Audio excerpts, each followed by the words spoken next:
Et c'est parti. Bonjour, bonjour tout le monde et bienvenue. Bonjour à tous. On est vraiment très contente, hein, vraiment de pouvoir vous présenter ces compétences de l'incertitude. Oui, donc nous sommes ensemble pour le webinaire Aimer l'incertitude, ça s'apprend. On va avoir environ 45 minutes qui se dérouleront en deux temps. Pendant 30-35 minutes avec Véronique, on vous présentera quelques clés de lecture que propose l'approche neurocognitive et comportementale pour apprendre à aimer l'incertitude. Et ensuite, on aura une session de questions-réponses d'environ 10-15 minutes. Vous avez déjà découvert les différents espaces qui sont à votre disposition, Q&R pour les questions auxquelles vous souhaitez qu'on vous réponde à la fin, et l'espace de chat pour les remarques et ce que vous voulez partager avec le reste des participants. Donc, on s'excuse par avance si on passe à côté de certaines remarques et certaines questions. Comme vous l'a dit Véronique, c'est notre galop d'essai. Et donc là, Véronique, à toi l'honneur. Donc oui, aimer l'incertitude, ça s'apprend. Ça peut paraître paradoxal parce qu'a priori, on n'aime pas trop l'incertitude, ça nous bouscule, ça nous change nos repères, mais c'est justement pour ça qu'on a voulu faire ce webinaire, pour vous aider à aimer l'incertitude. Et pourquoi aujourd'hui? Parce qu'on n'a jamais parlé autant d'incertitude avec la crise du Covid-19, incertitude liée à la crise sanitaire, incertitude liée à la crise économique qui est là, qui est présente, et incertitude aussi liée à la crise climatique. Donc on est vraiment dans un bain d'incertitude et j'allais dire c'est le moment justement de changer de cap, de se poser les bonnes questions. C'est ce qu'on appelle le kairos en philosophie, ce moment opportun, ce point de bascule décisif. Aujourd'hui, on parle beaucoup du monde d'après. Qu'est-ce que ça veut dire simplement? Ça peut paraître une injonction, mais ça veut dire qu'on a conscience qu'il y a des choses à changer, qu'il y a la nécessité d'inventer de nouvelles solutions, d'imaginer de nouvelles solutions. Et en même temps, donc il faut changer, et en même temps, c'est là où on peut se bloquer, où on est carrément figé, où on est paralysé. Et c'est d'ailleurs ce que vous avez exprimé dans les attentes formulées dans l'invitation à ce webinaire. Il y en a plusieurs qui ont formulé des attentes comme comment se préparer à l'incertitude, quelles clés pour aborder le futur plus sereinement, comment gérer cette incertitude d'une façon moins stressante, comment apprendre à vivre professionnellement avec cette incertitude, mieux vivre cette période de flou professionnel, hein, flou, incertitude, on est dans cette sorte de brouillard, et comment faire comprendre aux dirigeants qu'elle est toujours présente, hein, nourrir une réflexion sur le comportement face à l'incertitude. Et oui, on va parler comportement à l'image de ce qui se passe dans notre cerveau, et mieux comprendre les défis liés à l'incertitude. Donc, vous voyez, dans toutes vos attentes, il y a cette demande de sortir de cette paralysie qui peut y avoir quand on ressent de l'incertitude. Alors, pourquoi vous proposer un webinaire qui dit aimer l'incertitude, donc qui fait bien figure d'oxymore? Eh bien, tout simplement parce que cette question, on se l'est posée avec Véronique au tout début du confinement. Et nous sommes toutes les deux praticiennes de l'approche neurocognitive et comportementale, qui est une approche qui est le fruit d'une démarche scientifique transdisciplinaire et qui permet de mieux comprendre l'impact de nos mécanismes cérébraux sur nos comportements et nos décisions. Et on s'est rendu compte que cette approche neurocognitive et comportementale nous permettait de répondre à cette question: est-il possible d'aimer l'incertitude et comment faire? Ouais. Alors, on a voulu faire partager cette compréhension mutuelle et on a imaginé, conçu et proposé une formation qu'on a audacieusement appelée Confine oui, finir con non, qui avait pour objectif de mieux gérer le stress et apprendre à prendre du recul. Et notamment, on voulait apporter de la compréhension et de l'apaisement aux personnes qui en ont bénéficié pendant le confinement pour aborder plus sereinement cette situation particulière qu'on a connue pendant 8 semaines. Et en fait, en faisant cette formation, en voyant les effets qu'elle pouvait avoir sur les participants, on a vraiment pris conscience à quel point l'ANC nous permet de développer ces compétences qu'on a appelées les compétences de l'incertitude. C'est ça. Et on s'est rendu compte que les gens, entre le début de la formation et la fin, eh bien, ils s'étaient en quelque sorte mis à apprivoiser l'incertitude et à avoir moins de stress. Alors justement, c'est la question qu'on voudrait vous envoyer. Là, on voudrait faire un sondage sur comment, là, maintenant, hein, à l'instant présent, vous aimez l'incertitude. Alors, est-ce que vous l'aimez, on va dire, passionnément, hein, rien ne vous arrête quand il y a de l'incertitude qui se présente. Au contraire, ça vous excite. Est-ce que vous l'aimez beaucoup? C'est-à-dire qu'il en faut un peu, mais il faut quand même garder le cap. Est-ce que vous l'aimez un peu? Ça met du piquant, mais elle vous déstabilise beaucoup et elle vous stresse. Ou est-ce que vous n'aimez pas du tout parce que vous aimez que les choses soient bien à leur place? Allez-y, 1, 2, 3 ou 4. Voilà. On a bien. Ça avance bien. On va encore laisser quelques secondes pour les derniers votants. Juste un arrêt sur image, là, sur votre état d'esprit du Voilà. moment. On a 90% des gens qui ont voté. On a un bon panel. Et donc, voici. Alors, qu'est-ce qu'on a? On a, j'aime un peu l'incertitude à 70%. Voilà. Il y a 5% de réponses qui aiment passionnément l'incertitude. Formidable, éloge de l'incertitude. En tout cas, notre objectif, c'est à l'issue de ce webinaire que vous soyez un peu plus vers le haut, que vous aimiez peut-être beaucoup l'incertitude, qui sait. Voilà. Donc, et pourquoi effectivement aimer l'incertitude? J'ai envie de dire parce qu'elle est incontournable. Elle fait partie de la vie. Et l'incertitude première fondamentale de la vie, bah, c'est qu'on ignore la date de notre fin, la date de notre mort.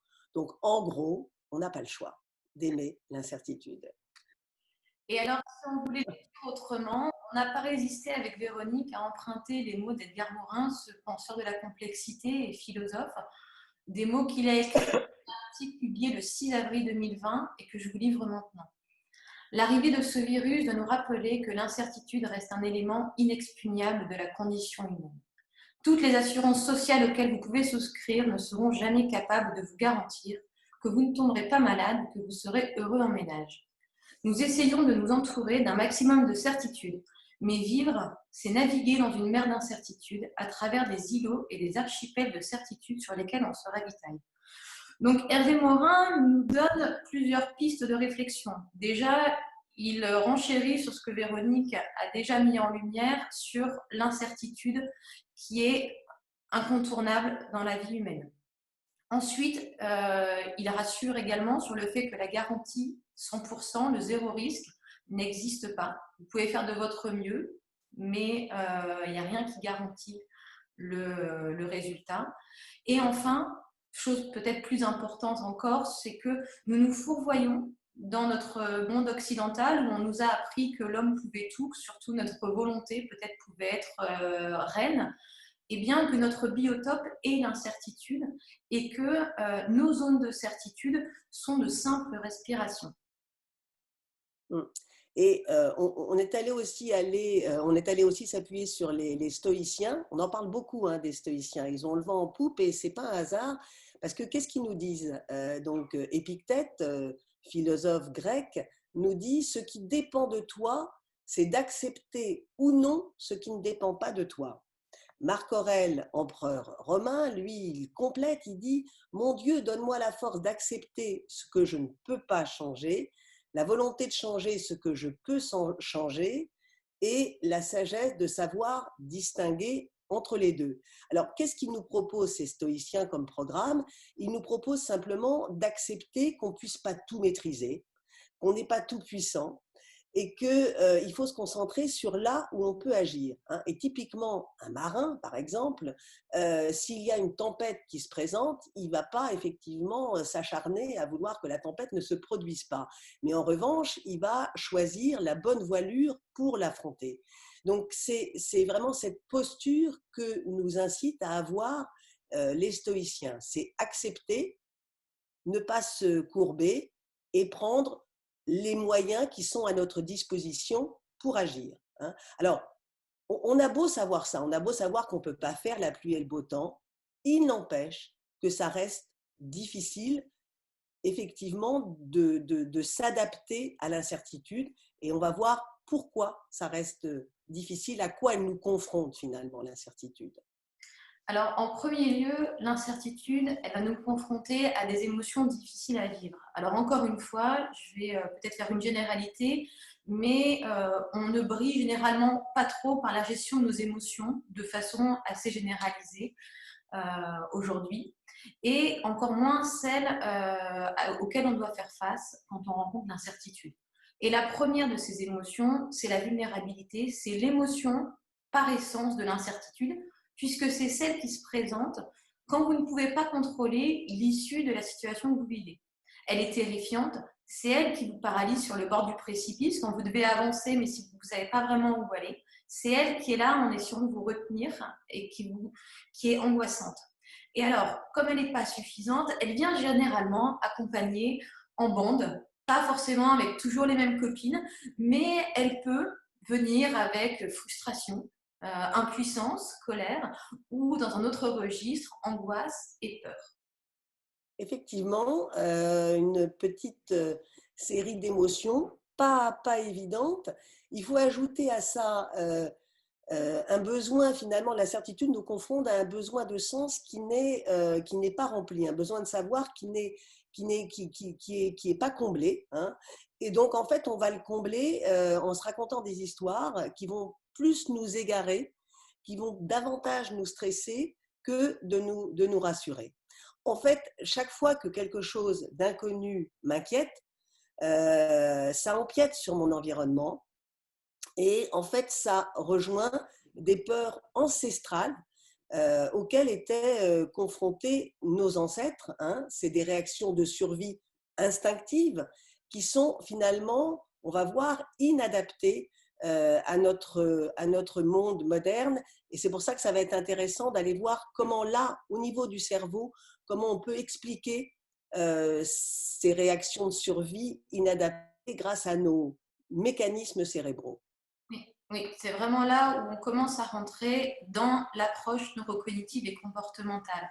C'est Et ça. ces actions de survie dont vous parlez, Véronique, elles sont en fait logées dans un territoire très ancien de votre cerveau qui s'appelle le cerveau reptilien et qui est à la base là, de votre cou. Et, euh, et en fait, ce cerveau, donc, il a été développé pour répondre aux besoins d'Homo sapiens il y a très, très, très, très longtemps. Vous savez, à une époque où nos ancêtres vivaient dans la nature et étaient en danger en permanence si ils ne faisaient pas attention à leur environnement et qu'ils n'avaient pas les bonnes informations. Alors, là où ça devient embêtant, c'est qu'en fait, ce cerveau reptilien, donc à la base, il est fait pour nous permettre de survivre à un danger de mort. Et il est assez basique. Dans son répertoire de programme, il en a 3. Donc, quand vous êtes face à un danger, soit vous fuyez, soit vous luttez, soit vous faites le mort.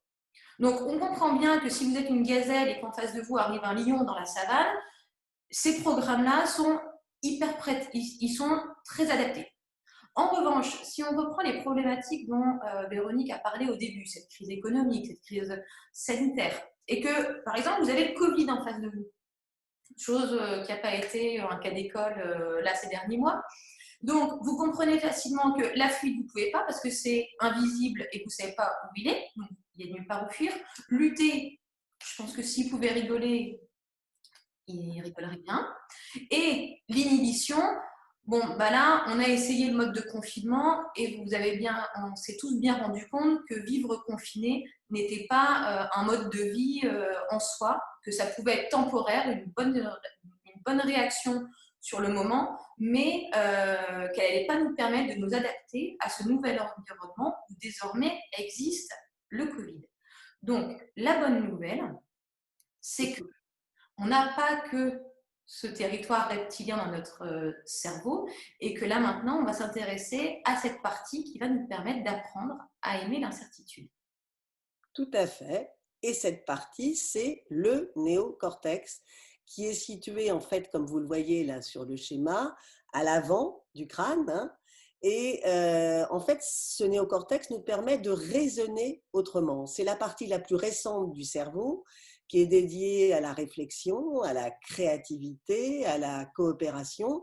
Et c'est dans cette partie qu'on trouve l'intelligence adaptative qui va nous permettre de réfléchir autrement, de créer.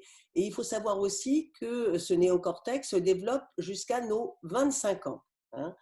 Alors, que se passe-t-il quand on doit prendre une décision? Pour l'ANC, on a deux pilotes aux commandes du cerveau. On a le pilote automatique et le pilote adaptatif pour prendre des décisions. Il faut savoir qu'on en prend en moyenne 35 000 par jour de décision. Hein. Donc, j'allais dire, heureusement qu'on a un pilote automatique, qu'on n'est pas tout le temps en train de réfléchir à qu'est-ce qu'il faut que je mette en branle pour décider à faire un pas, à manger telle ou telle chose, etc., ou à m'arrêter au feu rouge. M'arrêter au feu rouge, c'est typique le rôle du pilote automatique. Il sait gérer les situations simples, connues, et il est le champion de la maîtrise. En revanche, quand il y a de l'incertitude qui se présente, là, il est plus bon du tout. Et c'est là où c'est important d'aller se connecter avec notre pilote adaptatif situé là dans notre néocortex, car lui, il sait gérer les situations complexes et inconnues. C'est le champion de l'adaptation et de la créativité. Et ce qui est intéressant, c'est qu'avec cette intelligence adaptative, quand vous allez la mobiliser, eh bien vous allez pouvoir ressentir de la joie, ressentir du plaisir, ressentir une certaine excitation. Et c'est ça qui est formidable. On ne vous propose pas qu'un long fleuve tranquille de difficultés et de... non, ça peut être excitant. Voilà. Alors, vous avez compris que cette intelligence nous permet de faire face à l'incertitude et on va vous demander de vivre une petite expérience, ça ne va pas durer longtemps, en vous posant la question de quel projet, quelle relation a pris un tournant inattendu dans notre vie, dans votre vie, différent de ce à quoi vous vous attendiez et de vous poser la question de ce que cela vous a apporté. Pour vous aider peut-être dans cette prise de conscience, Nathalie va nous raconter son expérience sur ce projet inattendu qui a changé le cours de ta vie. Oui, en 2012, j'étais à la BNP Paribas. J'ai quitté BNP pour entrer dans le monde de l'industrie et je pensais donner un nouveau tournant à ma carrière. Et je n'avais pas du tout imaginé que le premier jour dans ma nouvelle entreprise, j'allais prendre conscience que ce métier n'était absolument pas fait pour moi et que ma vie n'était pas là. Et donc, j'ai démissionné une nouvelle fois et quelques années plus tard, ce que ça m'a apporté, c'est aujourd'hui d'être à l'Académie de l'Audace et par exemple de pouvoir faire ce webinaire avec vous sur ces sujets qui me passionnent depuis. Merci. Donc maintenant, c'est à vous. C'est à vous, alors non pas de nous donner et de nous répondre par le chat ou par questions-réponses, c'est vraiment en vous d'aller chercher ce projet, cette relation qui a pris un tournant inattendu dans votre vie. Qu'est-ce que vous en avez, qu'est-ce que vous en attendiez et qu'est-ce que finalement ça vous a apporté.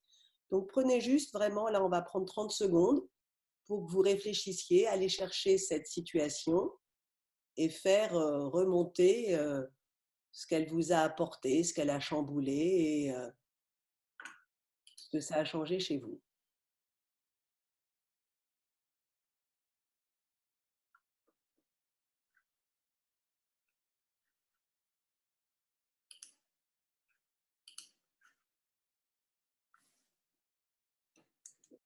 Il y a Jean-Luc qui dit qu'il n'a plus de son. Je ne sais pas s'il a été rétabli ou pas son son. Ouais. Ok, vous y êtes. Là, vous avez Buste projet. Fait le tour de... C'est rétabli, ok, super. Alors, on vous laisse encore quelques secondes pour finir la petite expérience. Ce qui s'est passé là, c'est que probablement, vous avez dû prendre un instant de réflexion déjà pour reconstituer tous les éléments de la question. À quel projet je peux penser, quelle relation, quelle était l'issue initiale que j'attendais, quel a été le résultat final et l'apprentissage sur le chemin. En faisant cela, vous avez mobilisé votre pilote adaptatif. Vous avez porté un regard qu'on appelle un regard méta. Vous avez regardé votre expérience en prenant de la hauteur et vous avez analysé les causes et les conséquences et ce que ça a amené dans votre vie. Donc, en principe, si vous avez fait cet exercice et que vous avez laissé la main à votre pilote adaptatif, vous vous êtes rendu compte que ça vous a demandé un effort et que répondre à cette question, ça prend du temps. Et ce sont deux des caractéristiques de cette intelligence adaptative. Alors maintenant, ce qu'on vous propose, ça va être d'approfondir comment vont fonctionner ces deux pilotes qu'on a dans notre tête et qui peuvent prendre la main à un moment ou à un autre. Alors, la plupart du temps, nous sommes en pilote automatique. Nous vivons dans notre cadre de référence. Le monde nous apparaît sous le prisme de nos croyances, de nos perceptions, des expériences que l'on a vécues. À l'inverse, quand nous sommes dans notre pilote adaptatif, nous élargissons notre conscience, nous ouvrons notre cadre de référence à de nouvelles informations qui pourront le remettre en question et ensuite l'enrichir. Alors, vous le voyez, chacun de ces deux pilotes a son propre état d'esprit et ses propres règles du jeu, ses propres affinités. Alors, il n'y en a pas de bonne, il n'y en a pas de mauvaise. Tout est question du bon état d'esprit pour la bonne situation. Alors, d'un côté, comme le disait Véronique, le pilote automatique, lui, son rôle, c'est de prendre des milliers de décisions par jour. Donc, son objectif, c'est qu'il doit décider le plus vite possible pour que vous puissiez passer à autre chose. Sinon, c'est bonjour la prise de tête à longueur de temps. Donc, pour ça, il a besoin de certaines choses et il aime certaines choses. Il aime vos habitudes, votre routine. Il ne veut pas que vous vous demandiez à chaque fois quand vous allez au travail si vous devez prendre telle route ou telle route. D'ailleurs, on me dit souvent, je me mets en pilote automatique quand je fais mon chemin tous les jours. Il aime la persévérance, il a besoin de simplifier. Lui, c'est noir ou blanc. Il ne peut pas gérer les niveaux de gris parce que sinon, ça met de l'incertitude et rappelez-vous, il ne peut pas gérer ça. Il aime ses certitudes parce que pour se donner le courage après une décision de passer à l'action, à un moment, il faut être certain du choix qu'on fait pour passer à l'action. Il aime l'empirisme, il aime les recettes qui ont déjà fonctionné parce qu'encore une fois, il veut faire le moins d'efforts et il doit aller très vite. Et l'image sociale, c'est en fait les décisions qui vont lui permettre d'être accepté par le groupe, de ne pas être soumis au regard extérieur. Alors, vous avez compris que ces deux pilotes sont prêts à prendre le contrôle de votre avion. Et concernant cet amour de l'incertitude qu'on vous propose de développer, la question va être, finalement, comment est-ce que je donne les manettes à mon pilote adaptatif quand la situation le requiert? C'est ce que dans l'ANC, on va appeler la bascule. C'est cette action qui va faire que votre pilote automatique va laisser la main à votre intelligence adaptative et reconnaître qu'il n'a pas les compétences pour traiter la situation qui se présente à lui. Si on revient rapidement à notre exemple de tout à l'heure, où là, on agissait avec notre cerveau reptilien, donc face au Covid. Si vous laissez la main à votre pilote automatique face au Covid, lui, il va vouloir faire comme d'habitude, il va comprendre qu'il ne peut pas, réaction de survie, danger, donc là, vous essayez de fuir, vous luttez et vous faites le mort. On a bien compris, ça ne marche pas à long terme, ce n'est pas très efficace. Sauf si, à ce moment-là, vous arrivez à laisser la main à ce pilote adaptatif et provoquer la bascule dont maintenant nous allons vous livrer les clés. Bon, j'espère que vous suivez bien. En tout cas, surtout si vous avez des questions à poser, n'hésitez pas à les mettre dans l'espace conversation pour qu'à la fin, on puisse rebondir sur ces questions et si elles vous viennent au fil de l'eau, n'hésitez pas. Donc, les clés pour basculer. Les clés, c'est déjà de se poser, on va dire, vous suivez à donf, impeccable. Euh, c'est de se poser les bonnes questions. Donc, d'abord, la curiosité, hein, premier levier du mode adaptatif. Ça, j'ai envie de dire, c'est le fondement. Hein. C'est la façon d'être au monde qui, finalement, relève de l'ouverture, qui relève du questionnement. La curiosité, ce n'est pas un vilain défaut, hein, en intelligence adaptative, et c'est se poser la question, tiens, comment je vais pouvoir explorer cette situation? La souplesse, c'est cette possibilité de ne pas rester figé par rapport à une décision, par rapport à un événement, et peut-être se poser la question, que se passerait-il si j'échouais? La nuance, c'est le fait d'aller voir de plus près, c'est se rapprocher pour voir, par exemple, si on a peut-être oublié quelque chose dans la situation. C'est un peu le microscope. Là, on va aller se rapprocher de la complexité, l'observer dans ses détails. La relativité, c'est le contraire. C'est prendre du champ, c'est prendre du recul. C'est comme si on était dans une montgolfière. Hein. Dans une montgolfière, on voit le paysage autrement. Peut-être qu'on peut mieux retrouver sa route, hein, si on était coincé dans la forêt. Vous imaginez, craque la montgolfière. Ça donne du champ. C'est se poser la question sur les conséquences de ce qu'on vit. Hein, tiens, et si dans 6 mois, dans 1 an, dans 10 ans, qu'est-ce que je ferais? Qu'est-ce que j'en penserais même le jour de ma mort? Là, ça aide bien à relativiser. Hein. La rationalité, autre clé, c'est tout ce qui relève de la réflexion, de la logique. C'est se poser des questions sur ce qui peut expliquer cette situation, les causes, les conséquences. Et puis enfin, dernier levier, c'est l'opinion personnelle, le plus difficile. Il est opposé versus pilote automatique à l'image sociale. C'est très prégnant, l'image sociale.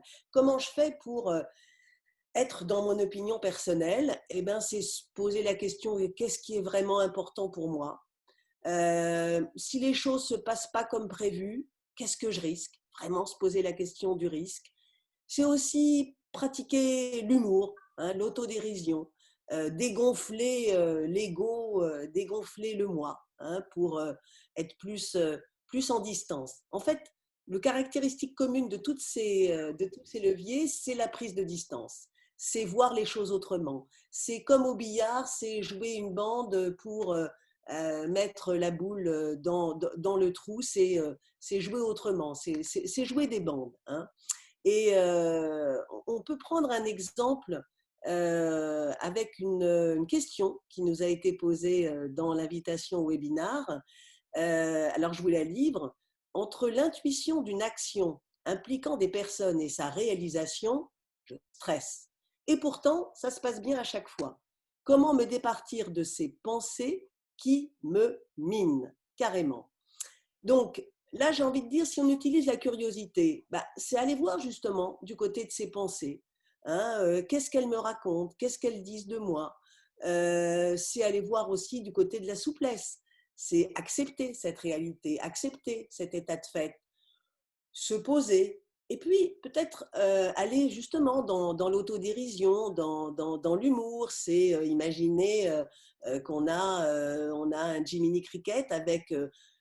genre, allez, tu vas pas me la faire. Oui, ok, tu stresses, mais tu sais qu'à chaque fois, ça se passe bien. Donc, c'est se raconter l'histoire d'une façon plus détachée. Hein. C'est toujours cette idée-là qui est commune finalement à ces donc 6 dimensions, à ces 6 clés. C'est prendre du recul, prendre de la distance et regarder les choses autrement. Voilà pour les clés. Alors, on sait que ça peut paraître simpliste de dire finalement, quand on est dans l'incertitude, il suffit de prendre du recul et changer de regard et hop, ça y est, je ne suis plus en stress, tout va bien et l'incertitude, je l'adore. Alors, c'est effectivement qu'une petite partie de la réalité, c'est que c'est en effet des clés qui sont à notre disposition, mais vous le savez normalement comme moi, les choses ne sont pas aussi simples dans la réalité. Quand vous êtes dans une situation où vous devez prendre une décision, où il y a un enjeu, vous devez prendre une décision pour vous, pour d'autres, pour votre entreprise, vous avez un engagement émotionnel, on n'a pas uniquement ces terrains reptiliens et néocortex qui sont à l'œuvre. Tout à l'heure, vous avez pu voir dans les coupes du cerveau qu'il y a toute une partie dont on n'a pas parlé qui est le limbique. Donc en fait, le limbique, c'est toute cette partie qui va nous permettre de traiter justement les situations qu'on rencontre et qui va faire qu'on va aller activer l'un ou l'autre des deux territoires extérieurs. Ceci étant dit, cette intelligence adaptative, elle se muscle. Elle se muscle en s'entraînant, on peut apprendre à basculer et à faciliter, à donner de plus de fluidité dans cette bascule quand une situation stressante apparaît. Et pour ça, on va aussi aller, et c'est pour ça qu'il nous faut ouvrir sur d'autres choses, aller à mieux se connaître, mieux comprendre nos propres comportements pour identifier ce qui va nous empêcher de basculer quand on sera en situation stressante. Et on a parlé des compétences de l'incertitude. Alors, on a parlé de compétences pour une bonne raison, c'est qu'elles se développent avec la pratique. Et ces compétences, on en a identifié avec Véronique 9.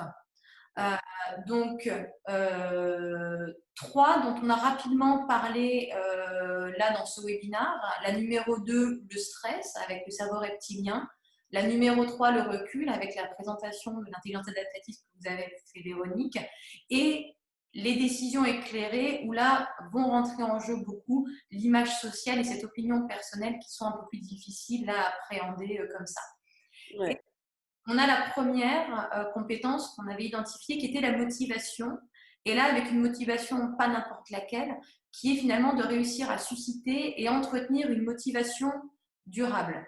Une motivation qui, elle, ne va pas être sensible aux résultats, mais qui va trouver du plaisir dans le faire plutôt que le résultat qui va être atteint.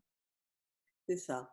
Et alors, donc, dans les autres compétences qu'on a discernées, on a l'énergie, c'est-à-dire comment on gère ses ressources et qu'on diminue la charge mentale. Hein. On a les émotions. Nathalie parlait du cerveau limbique, c'est là où elle se loge. Donc, c'est chercher à créer un espace, un environnement sécurisé hein, dans les équipes sur le plan psychologique. La vulnérabilité, vous en avez parlé, hein, dans les émotions difficiles, comment elles se gèrent. L'assertivité, ça, cette capacité à être dans la juste position, à sa place, j'ai envie de dire, dans le respect et dans le calme.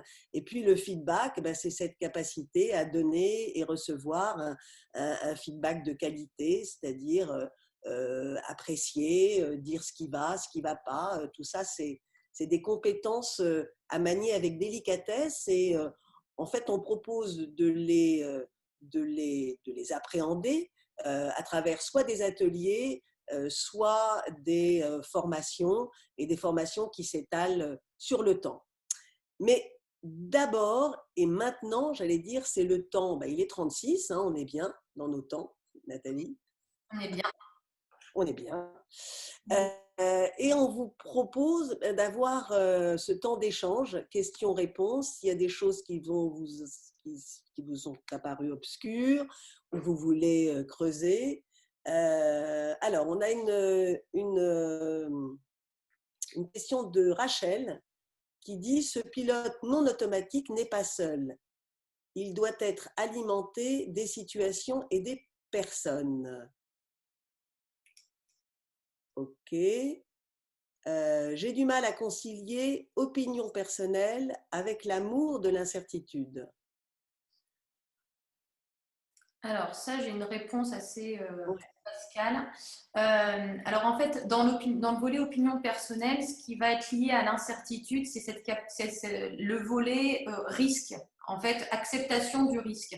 Puisqu'on est dans l'incertitude, il faut qu'on soit capable de décider et d'accepter que ça ne marche pas et d'assumer ce risque.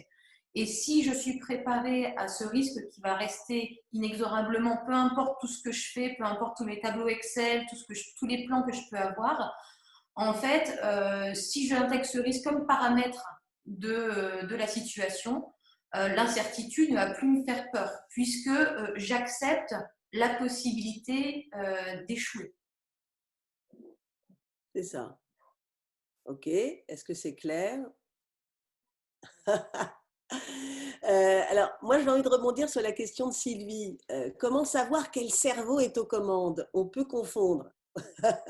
Alors, j'ai envie de dire, qu'est-ce qui fait qu'on sait? C'est notre état de vie, hein. Est-ce qu'on souffre? Est-ce qu'on est angoissé? Est-ce qu'on se sent paralysé? Est-ce qu'on se sent incapable d'action? Si on est là-dedans, c'est qu'on a utilisé le mauvais pilote, c'est-à-dire qu'on est en pilote automatique, on fonctionne avec nos vieilles réactions ou nos réactions tout court, qui sont bien bordées, qui sont basées sur l'expérience, hein, on a vu, ça a toujours marché, donc je ne vois pas pourquoi ça ne remarcherait pas, etc. Et donc, si on voit qu'on est dans le stress, en fait, en ANC, ce qui est intéressant, c'est que le stress, c'est le signal d'alarme pour dire attention cocotte, là, tu n'es pas dans le bon mode. Il faudrait que tu ailles voir du côté de l'intelligence adaptative. Il faudrait que tu relativises, il faudrait que tu te poses les bonnes questions. Voilà, là, c'est le stress, en fait, qui est le signal d'alarme pour vous dire tu n'es pas dans le bon mode. Voilà. Donc, et il faut savoir que pourquoi le stress signale? Parce que d'office, l'intelligence adaptative ne va pas se manifester. L'intelligence adaptative, elle doit être sollicitée. C'est la petite expérience qu'on vous a fait vivre, hein, c'est-à-dire qu'elle demande du temps, elle demande du recul, et elle demande beaucoup d'énergie, hein. D'ailleurs, on peut le remarquer soi-même quand on réfléchit beaucoup, quand on fait une formation, quand on s'investit complètement dans une situation, eh bien oui, ça pompe de l'énergie, bien sûr. Voilà.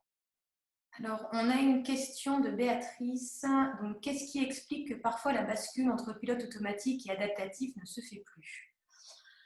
Eh bien, en fait, c'est là où on va voir qu'on est.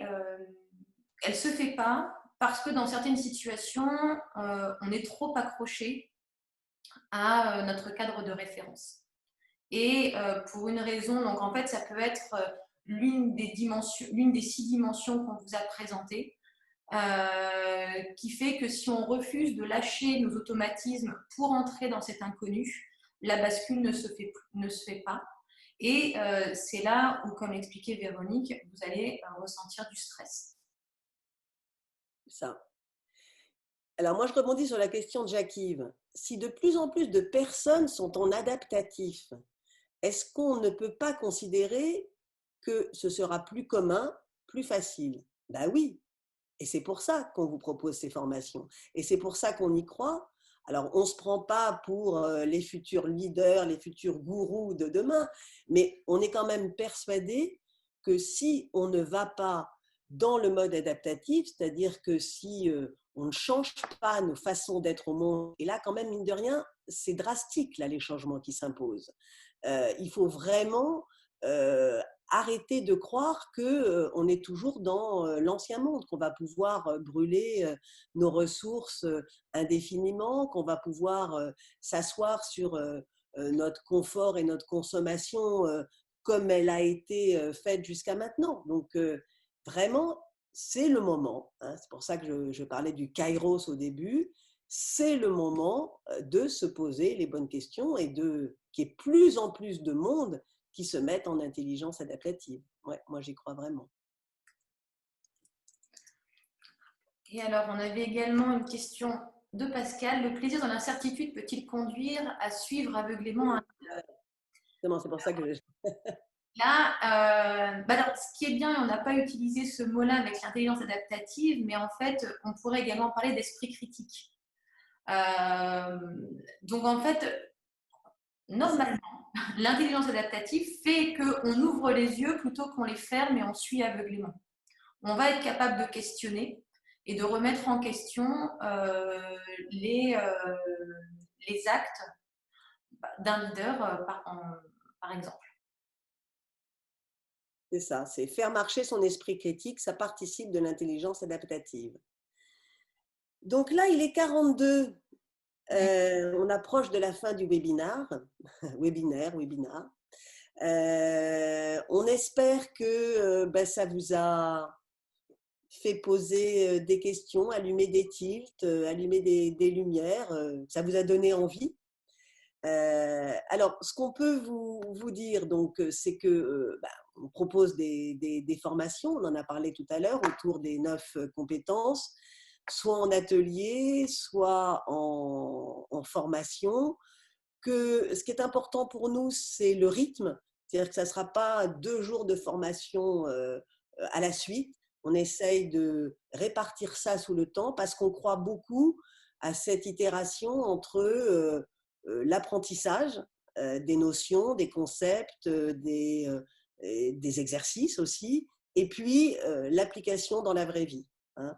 Donc, c'est pour ça que les formations sont proposées dans un délai de temps allongé, on va dire. Oui. Alors pour finir, donc, on voulait vous informer, voilà, on a une formation à distance qui propose pour apprendre à coopérer et décider en temps de crise, donc qui est basée sur l'approche neurocognitive et comportementale qu'on vous a présentée aujourd'hui. Et la prochaine session débutera le lundi 28 septembre 2020. Donc, l'Académie de DAS est un organisme de formation Datadocké. La formation est éligible au financement par votre OPCO via le plan de développement de compétences ou également via le FNE pour les salariés qui sont en temps partiel. Voilà, il nous reste à vous remercier pour votre participation. En tout cas, je vais parler pour moi, mais je pense que Véronique partagera. J'ai été ravie de faire cet exercice qui était pour nous vraiment dans le thème du webinaire, quoi. Tout à fait. C'était une première. On n'avait jamais fait de webinar, donc on a pu tester en direct. C'est ça qui est chouette. Et ce qu'on voulait vous dire également, c'est que vous allez pouvoir avoir le replay si vous voulez. Et on va vous envoyer également eh bien les propositions de formation, soit sous forme, là comme on vient vous le présenter, soit sous forme d'atelier. Voilà. Écoutez, on vous souhaite une belle journée. S'il y a de l'incertitude, accueillez-la. Elle peut être source de joie, hein, une fois qu'on l'a dépassée et qu'on l'a apprivoisée.